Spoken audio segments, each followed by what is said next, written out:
Olá, pessoal. Sejam bem-vindos, bem-vindas mais uma vez, tá? Vamos dar continuidade aqui à nossa disciplina, falando hoje sobre problemas relacionados, né, à criança, ao bebê internado na UTI neonatal, tá? Vamos começar aqui a nossa apresentação.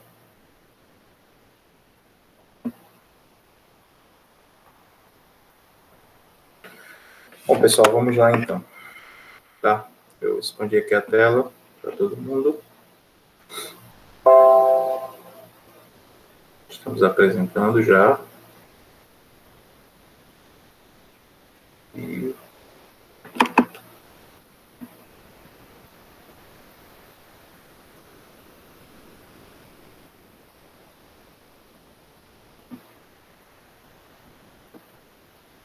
Ok.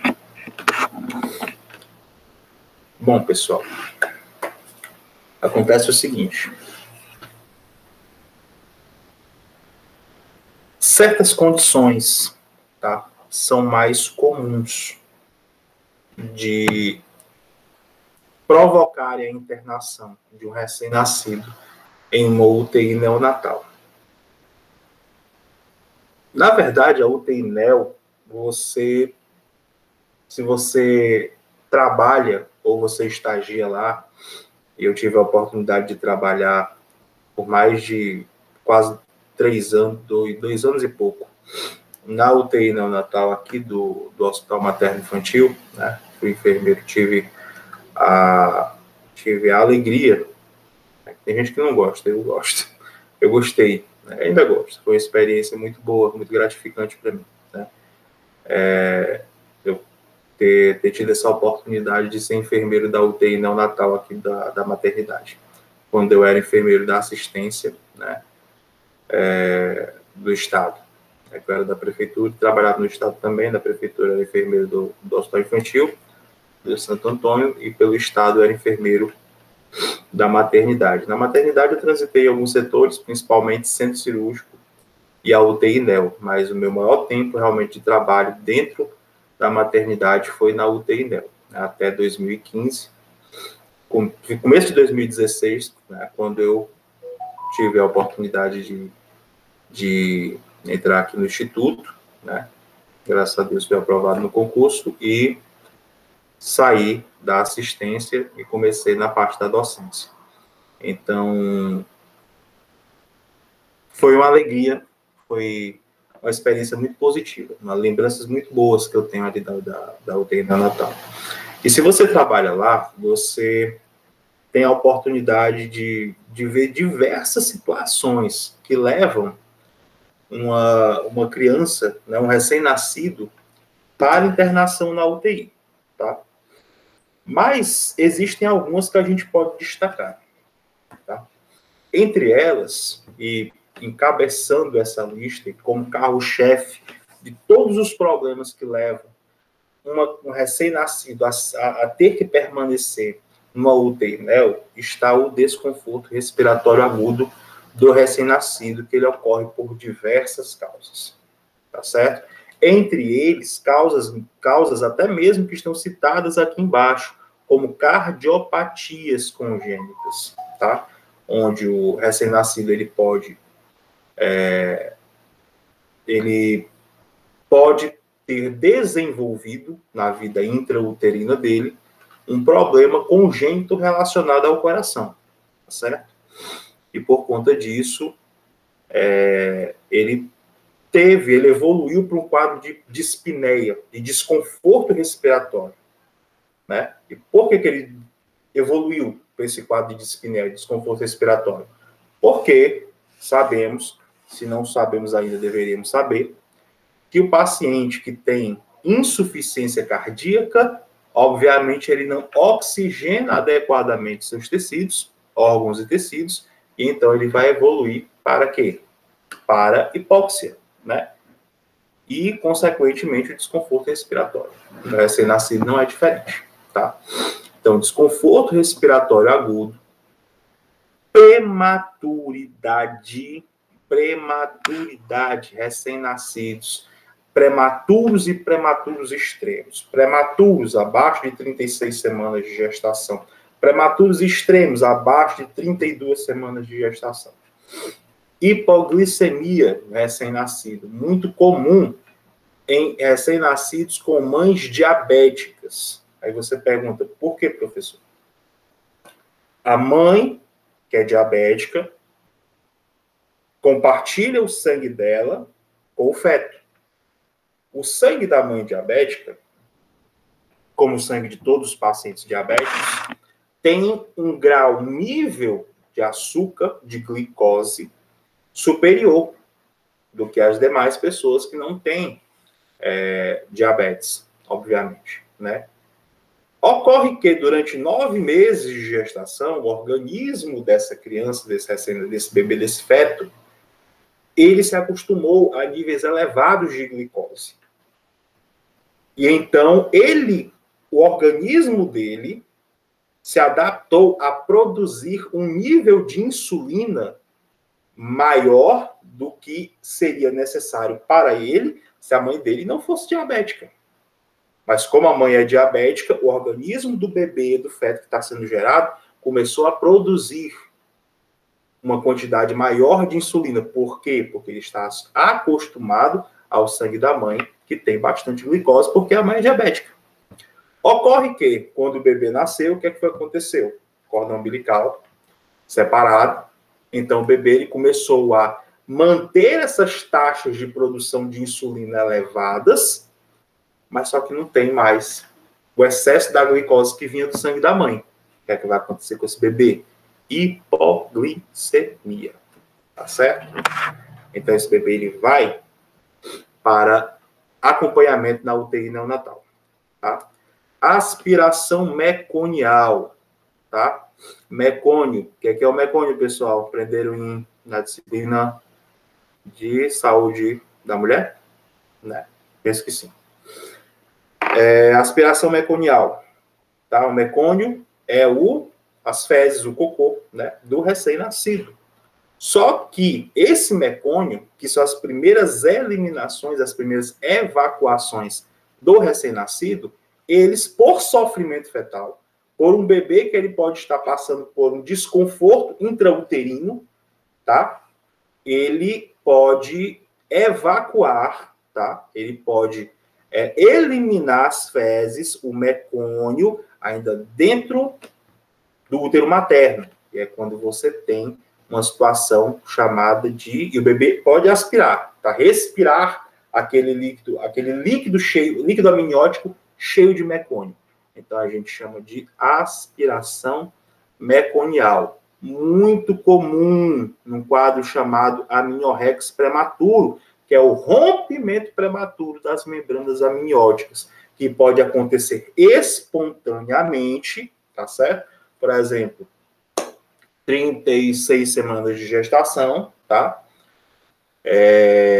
35, 36 semanas de gestação e a bolsa rompeu. Ou seja, rompimento prematuro das membranas.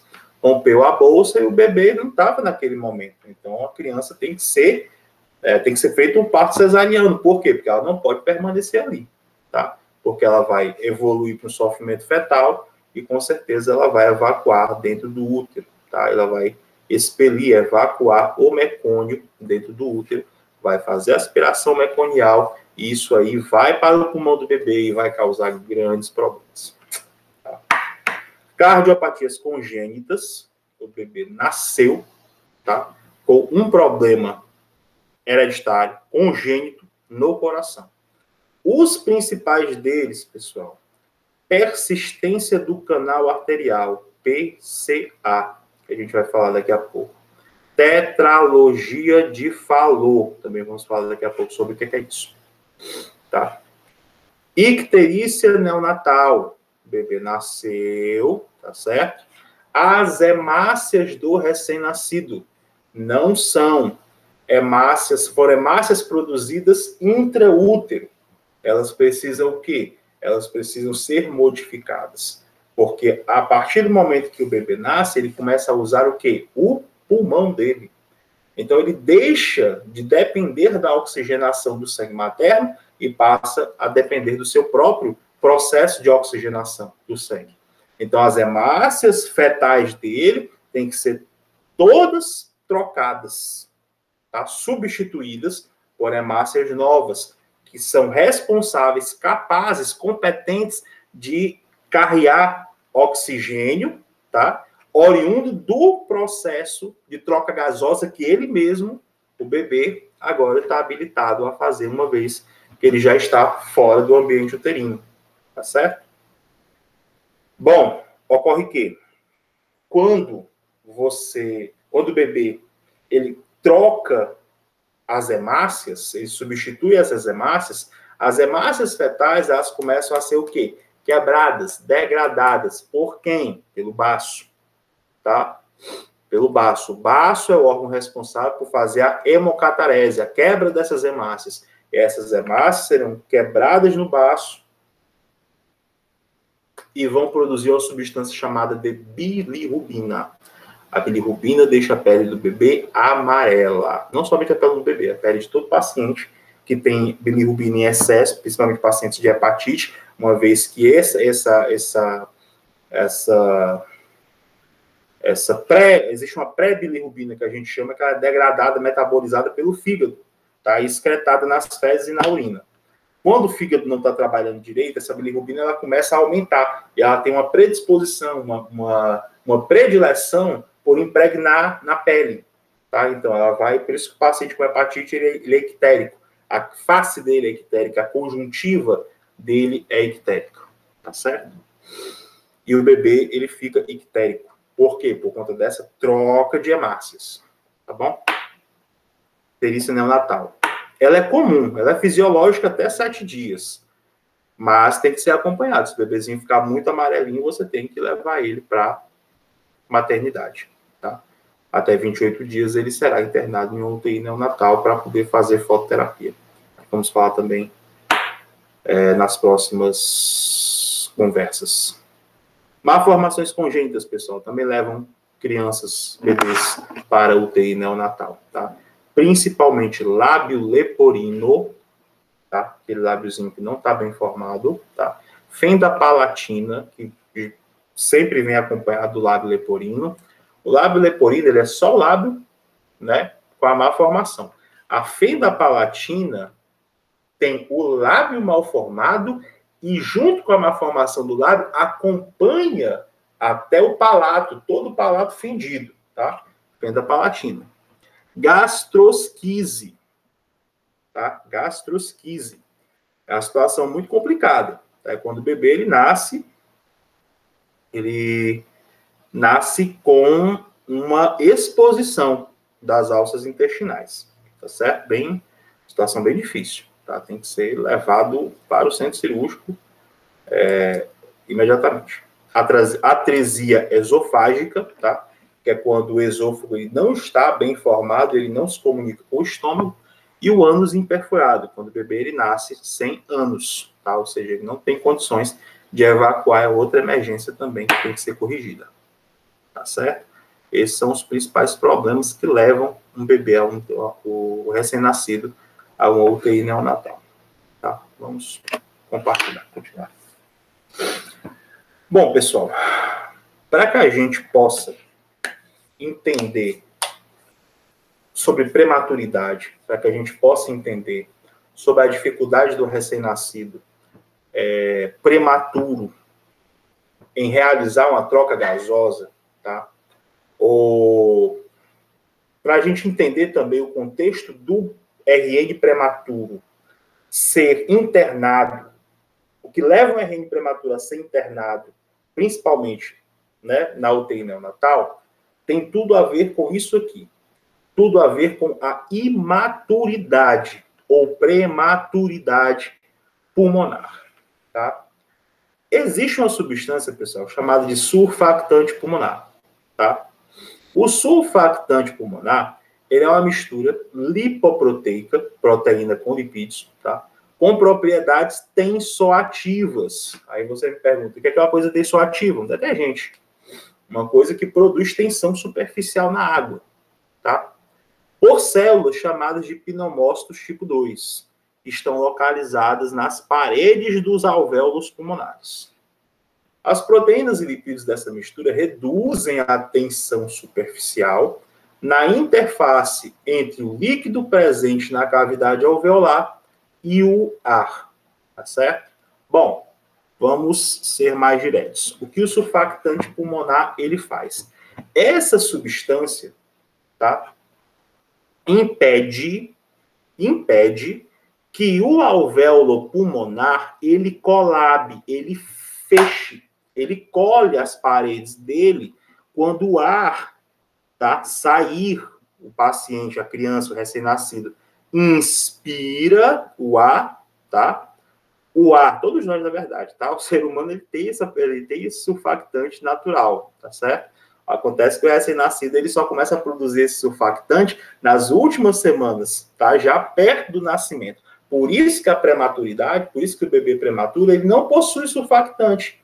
Por quê? Porque ele nasceu antes dessa substância ser produzida. Então, ele vai para uma UTI neonatal receber esse surfactante, que é produzido farmaceuticamente, administrado no tubo. Tá? O bebê com prematuridade pulmonar vai ter que ser entubado naturalmente. Ele é entubado, naturalmente não, né? Porque a intubação não pode ser algo natural. Mas, obviamente, ele vai ser entubado, tá? É administrado o surfactante, e ali o bebê fica no ventilador até aquele surfactante ele preencher o parênquima pulmonar do recém-nascido e assim ele se tornar competente para poder respirar, tá? Mas voltando aqui a essa questão. Quando o bebê respira, o ar, obviamente, entra nos alvéolos, e os alvéolos, como saquinhos de ar, eles inflam. Quando o ar sai, para impedir que os alvéolos se fechem, porque se fecharem não abre de novo, tá? Existe o surfactante, tá certo? Essa substância tensoativa, tá? E não permite que a parede dos alvéolos se colabem, tá?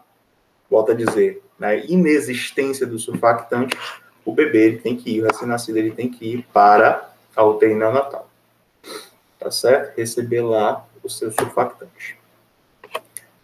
Vamos em frente. Hipoglicemia, pessoal. A gente já deu uma ideia, né, de qual é o problema da hipoglicemia no recém-nascido, tá? Vamos agora dar mais algumas informações, tá? A homeostase da glicose, tá? Homeostase, o que é? Equilíbrio. Equilíbrio da glicose. No período neonatal, compreende uma transição suave entre o meio intrauterino e a oferta alimentar contínua ao estado de relativo jejum pós-natal. O recém-nascido de termo necessita de alimentação frequente, pois suas reservas de glicogênio são capazes de fornecer glicose por aproximadamente 4 horas entre as mamadas, tá? Então, vamos lá. Olha só, eu falei para vocês que o bebê, quando nasce de uma mãe com diabetes, está acostumado a produzir insulina em excesso. Insulina serve para quê? Para a captação de glicose e fazer a célula, né, se alimentar da glicose, principalmente o sistema nervoso, que é o principal tecido dependente de glicose. Agora, você imagina no recém-nascido que o glicogênio, tá, que a reserva de glicose que ele tem, que é o glicogênio, é capaz de fornecer apenas por 4 horas energia para esse bebê, que é o período de diferença entre uma mamada e outra, ou pelo menos deveria ser, tá? Então, você tem um bebê com alta produção de insulina, degradando, né, um organismo quebrando glicose aceleradamente, 2 vezes acelerado agora, por conta dessa alta produção de insulina. O bebê vai evoluir para um quadro de hipoglicemia. O correto, a homeostase da glicose, o equilíbrio disso aqui, tá, nesse período imediatamente após o parto, seria uma transição suave, tranquila, entre o meio intrauterino, tá, e a mãe ofertando continuamente, né, o seio materno, para que o bebê ele possa ter reposição dessa quantidade de glicose que ele necessita, tá certo?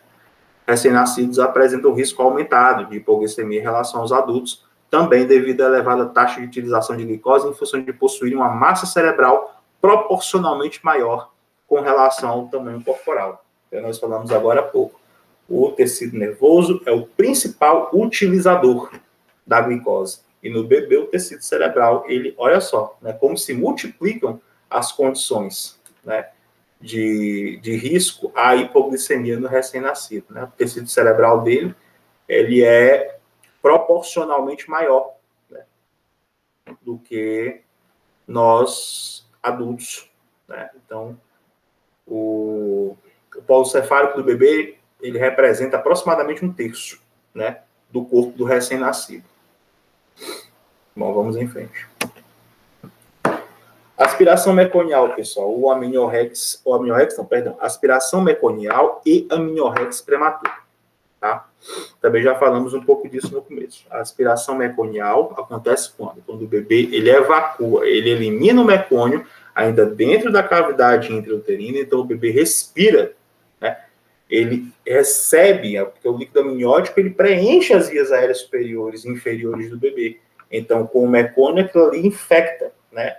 Que são fezes, tá? O trato respiratório superior e inferior. O que é que você acha que vai acontecer? Insuficiência respiratória. E o que é mais? Infecção. Um bebê desse vai para a UTI. Geralmente, dependendo do desconforto respiratório, é intubado. O bebê vai começar a antibiótico terapia. Vocês têm que entender, pessoal, como uma coisa puxa a outra. Né? O bebê teve essa aspiração meconial. Insuficiência respiratória, vai para a UTI, vai para o tubo, tem infecção, tem que ter antibiótico. Tá? A síndrome de aspiração meconial é uma doença caracterizada por vários graus de insuficiência respiratória. Como eu disse, dependendo do grau de insuficiência respiratória, você pode dizer se aquele bebê ele vai ficar só no capacetezinho de Ruth, se o bebê ele vai para um CPAP, né, na nossa aula de paciente crítico 1, que eu mostrei para vocês, a prongzinha, né, inserido no nariz do bebê, se ele vai para o tubo, tá certo? A presença de mecônio no líquido amniótico ocorre em 5 a 15% de todos os nascimentos, enquanto a síndrome de aspiração meconial está em aproximadamente 2 a 3%. Ou seja, 5 a 15% dos nascimentos apresentam mecônio no líquido intrauterino, mas 2 a 3% somente acabam aspirando esse líquido amniótico com mecônio, sendo mais frequente em recém-nascidos pequenos para a idade gestacional, tá? Ou nascidos de termo ou pós-termo. A eliminação de mecônio intraútero, tá? Ela é considerada como um sinal de sofrimento fetal. O bebê que evacua, o bebê que libera mecônio dentro da cavidade uterina, ou seja, sem ter nascido, ele está em sofrimento fetal, que é resultado de uma hipóxia, falta de oxigênio, e acidose. Nós já conversamos com isso. Sobre isso em paciente crítico 1. Cai a quantidade de oxigênio, aumenta a quantidade de CO2, reage com a água, produz ácido carbônico e a criança, o paciente adulto, seja lá quem for, evolui para um quadro de acidose respiratória. Os antecedentes materno-fetais mais frequentemente relacionados são, ou seja, antecedentes materno-fetais? Que condições pré-natais, tá, influenciam, podem desencadear essa liberação, eliminação de mecônio intraútero? Hipertensão arterial, na mãe, obviamente, doença cardiovascular ou pulmonar crônica, hipotensão aguda, descolamento prematuro da placenta, penso que vocês já devem ter falado sobre isso em saúde da mulher, placenta prévia, também não vou entrar nesse assunto porque penso que deva ter sido ministrado, tá? Partos laboriosos, pessoal, partos com muita dificuldade, partos normais com muita dificuldade. Presença de nós ou circulares de cordão, prolapsos de cordão, asfixia intrauterina crônica, cesárea eletiva, apresentação pélvica. Cesárea eletiva, tá? Cesárea eletiva, aquela cesárea que foi,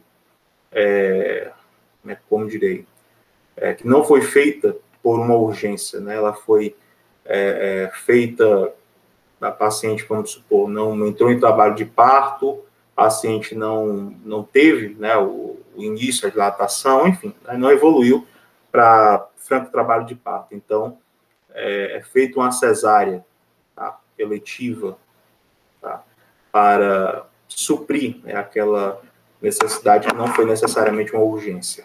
Tá? Então, você perde o controle sobre aquela situação e, então, por conta disso, devido a esse atraso na retirada do bebê intraútero, então o bebê ele pode evoluir com sofrimento fetal.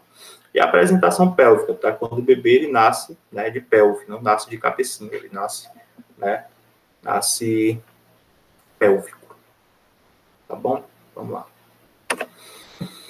Bom, o colo amniorrex prematuro, ou se você quiser chamar amniorrex prematuro, nada mais é do que a rotura prematura das membranas amnióticas, também chamada de bolsa rota, tá? Ou RPMO. É definida como rotura espontânea das membranas amnióticas e coriônicas após a 20ª semana de gestação. Professor, por que a 20ª semana de gestação? Porque antes é aborto, tá? É abortamento. E antes do início do trabalho de parto, se ocorrer antes de 20 semanas, já estava aqui na frente, eu só adiantei a conversa, se ocorrer antes de 20 semanas, caracteriza o abortamento inevitável. Tá? Fatores de risco para o amniorrex prematuro. Tá? Trabalho de parto prematuro, ou RPM prévios, rotura prematura de membrana. Tá? Trabalho de parto prematuro. Tabagismo fumante, sangramento genital, incompetência cervical. Como assim incompetência cervical? Aquele colo de útero que não dilata. Tá? Vaginose bacteriana. Então, gestantes que têm infecção recorrente, vaginoses recorrentes, tá? Podem favorecer essa ruptura prematura das membranas. Tá? Útero distendido. Por que o útero fica distendido? Por que você olha geralmente para o gestante e tem aquele, né, barrigão? Por quê? Polidrâmio, excesso de líquido amniótico, gemelaridade, bebês gêmeos, ou macrosomia fetal, que é um bebê grande demais. Né? Procedimentos invasivos, tá? Biópsia de filo corial, amniocentese, cordocentese, isso aqui pode, infelizmente, isso aqui corre o risco de romper, tá? a membrana amniótica.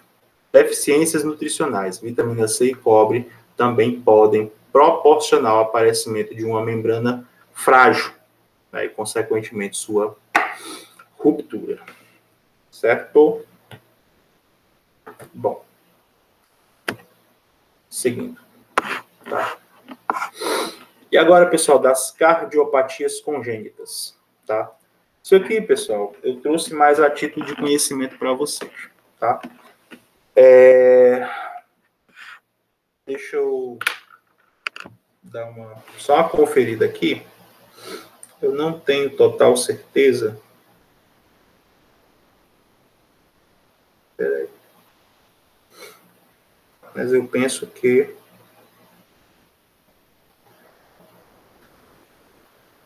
acho que tem uma atividade de pesquisa, tá, sobre isso na nossa sala de aula.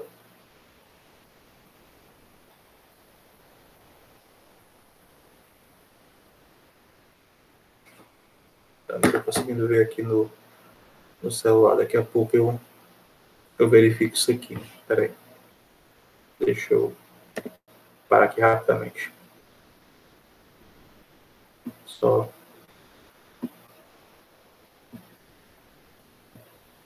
fazer um acompanhamento das atividades.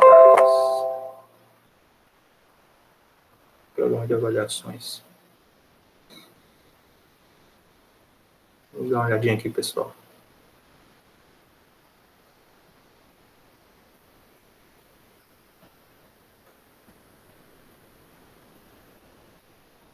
Fototerapia, IAM, AVC, septicemia, choque. Não tem. tá? Bom, não existe, como eu supunha, tá? Não existe um trabalho sobre cardiopatias congênitas. Eu não trouxe, eu nunca cobrei isso aqui dos alunos.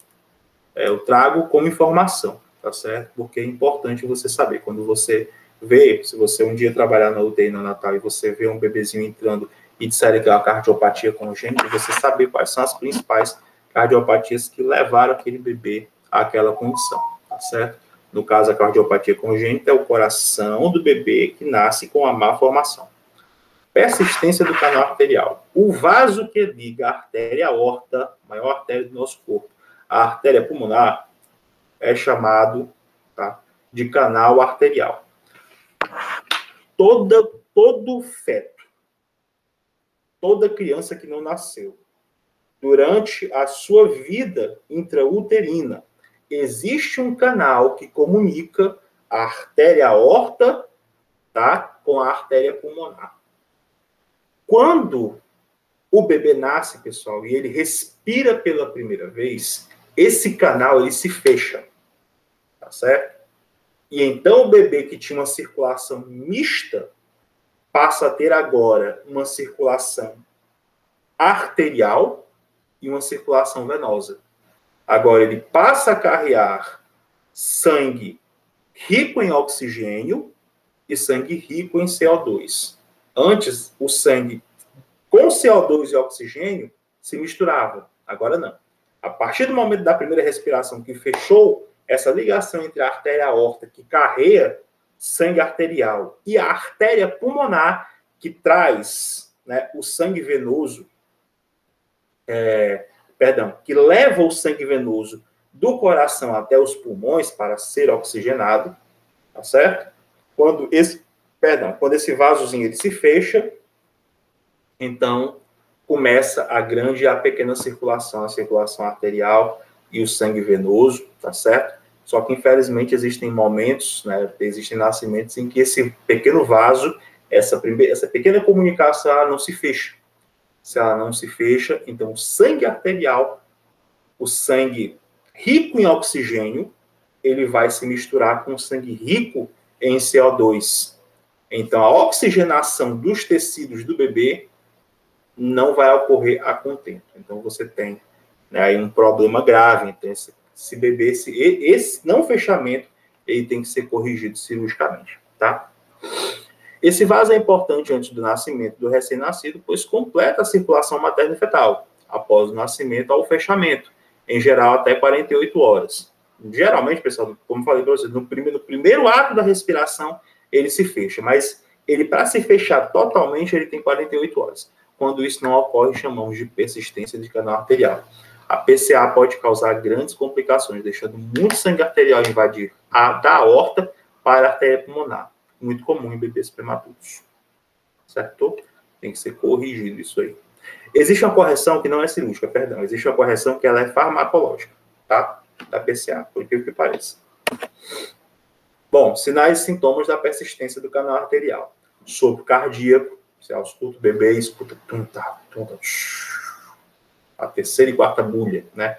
Dificuldade para ganhar peso, porque não tem oxigenação, então o bebezinho não ganha peso. Às vezes, essa cardiopatia congênita que eu estou falando para vocês, essa PCA, ela é uma cardiopatia congênita que a gente chama de acianótica. O bebê não fica cianosado, tá certo? Então, geralmente, o bebê às vezes vai até para casa. Mas como não começa a ganhar peso, ele volta para a avaliação do médico, e às vezes depois que o bebê volta, né, por conta, o bebê não está ganhando peso. Não está ganhando peso por quê? Porque não tem oxigenação adequada dos tecidos. Como é que vai ter crescimento e desenvolvimento, né? Crescimento, principalmente. Tá certo? Desconforto respiratório e taquipneia. Tá? Desconforto respiratório do bebê, respiração rápida. A respiração do bebê já é rápida, igual você imagina, taquipneia. Infecções respiratórias, tá? RN prematuro durante a internação na UTI neonatal pode ser tratado com ibuprofeno ou indometacina, que pode, aquele negócio que eu falei para vocês agora há pouco do fechamento farmacológico. Ele ajuda no fechamento do PCA. Se não houver sucesso, pode ser necessária a cirurgia cardíaca. Nos outros casos, praticamente todos os pacientes podem ser tratados pelo cateterismo cardíaco, exceto RN prematuro extremo, com PCA muito grande. No cateterismo, o catéter é levado até o coração e a prótese é colocada para fechar o PCA.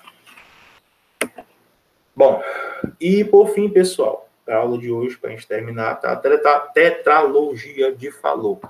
Eu não vou gastar aqui, pessoal, tempo falando, sabe, tá?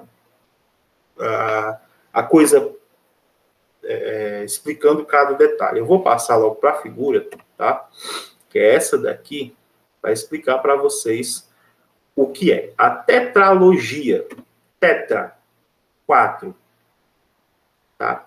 4 problemas que envolvem essa malformação congênita, que é cianótica. O bebê nasceu, cianosou, não tem problema respiratório, possivelmente é cardiopatia congênita cianótica. Dentre elas, a mais comum, uma das mais comuns é a tetralogia de Fallot. Tá?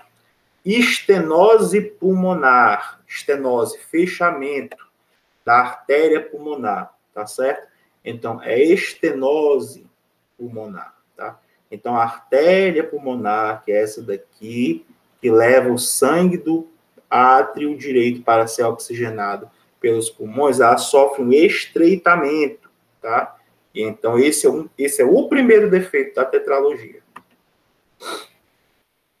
Deixa eu ver se tem alguma coisa, informação importante que seria interessante passar para vocês. A questão do grau da estenose. Né? Quanto mais estenosado, obviamente que mais grave é a cianose do bebê. Defeito septal ventricular. Um buraco entre os dois ventrículos, literalmente. Tá certo? Tá aqui, ó. Defeito B. Existe um septo interventricular que, obviamente, separa o ventrículo direito do ventrículo esquerdo. Nessa patologia aqui, nessa cardiopatia congênita, existe um buraco entre o ventrículo direito e o ventrículo esquerdo, misturando totalmente sangue arterial e venoso. A aorta que se sobrepõe ao defeito septal ventricular. Então, como existe essa malformação aqui septal, a base da aorta está em cima desse problema aqui. Então, você juntar a fome com a vontade de comer. Você tem um sangue misturado aqui, um shunt que a gente chama, uma mistura de sangue arterial e venoso, e é exatamente esse sangue todo misturado aqui que vai ser jogado pela aorta para o resto do corpo. Ou seja, a aorta está sobreposta ao defeito septal ventricular, tá certo? Ou diretamente acima do defeito. Então, o sangue que está aqui, ele sai pela aorta. E, por fim, a hipertrofia do ventrículo direito. O ventrículo direito, ele está hipertrofiado. Por quê?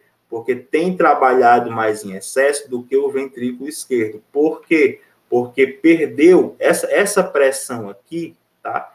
E a pressão do ventrículo direito, que deveria ser suficiente para jogar sangue só para os pulmões, agora ele tem que ter pressão para jogar para os pulmões e, por conta desse buraco entre os dois ventrículos, para jogar sangue para a aorta também. Então, essa musculatura aqui fica hipertrofiada.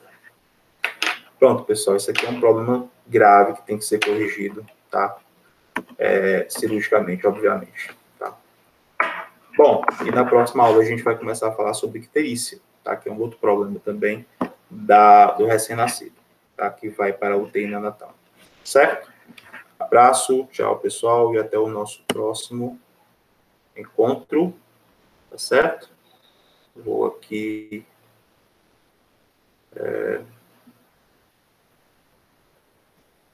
para o nosso compartilhamento, tá? E tchau.